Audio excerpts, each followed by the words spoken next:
So yun mga rice moto, magandang tanghali. So andito na naman tayo. Nakikipagbakbakan na naman tayo sa kalsada. So time check natin mga rice moto is 1 o'clock PM. So on the way tayo ngayon sa ating trabaho. Pero bago ang lahat mga rice moto, gusto ko lang i-flex sa inyo ang ating in-order sa TikTok at sa wakas dumating na rin siya. So ito nga pala siya mga rice moto. So bagong-bago nasa box top. Gawa ng tag-ulan.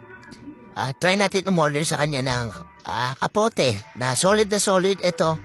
Sinukat ko and by the way mga kares mo to, ang height nga pala is 5'8". At ang in-order nating kapote is XL. Sa ng mata niya naman, meron reflector sa likod.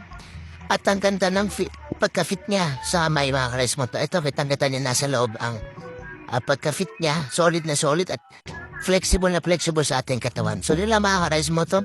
Sa mga gusto kong order, hanapin nyo sa TikTok. Nakalimutan ko ilagay yung link sa baba. So, yun lang. Balik tayo sa kalsada mga ka-rice mo to. By the way, para makilala nyo ang isang rice moto sa daan, mahal din nakakasalubong na ako. Pag nakita nyo ang motor na to mga ka-rice moto, so ibig sabihin ako yan.